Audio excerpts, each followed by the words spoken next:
Well, Georgia's state election board considers more last-minute changes to its rules. The board is meeting now after it passed that controversial mandate on Friday to hand count every ballot on Election Day. Fox 5's Rob D'Arienzo is here tonight to break down the latest developments. What happened today, Rob? Hey there, good evening, Christine. Well, 6 weeks from Election Day, the State Board of Elections is still talking about changing the rules. Today, it advanced a change that would require counties to provide ballot scans within 72 hours. As you mentioned on Friday, it mandated the hand counting of every single ballot cast on Election Day, and there are a lot of concerns that could cause chaos.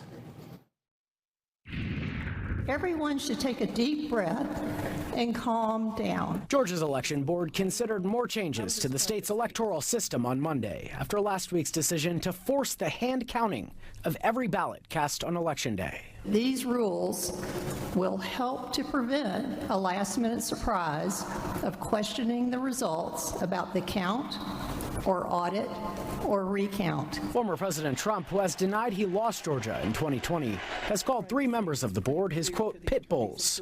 Meanwhile, several metro Atlanta counties have reportedly already rejected 45,000 challenges to voter registrations since July. We've never seen this kind of activity. The director of the American Civil Liberties Union of Georgia worries that county election boards will have to scramble to make these changes, with early voting beginning October 15th. They're not doing this under the advice of the professionals who've been conducting elections for years. They're responding to conspiracy theorists. Secretary of State Brad Raffensperger, a Republican, said on Friday, quote, Attorney General Chris Carr has stated that these rules would not withstand a legal challenge, and I've worked every day to strengthen Georgia's election law to ensure our elections remain safe, secure, and free. The counties and the Secretary of State are responsible for the conduct of elections, and I am sure they will do what it takes to conduct a fair, orderly, uniform, and honest election.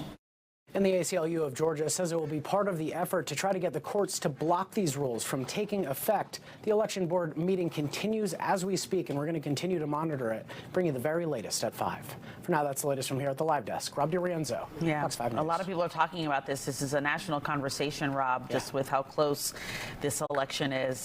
Thanks so much.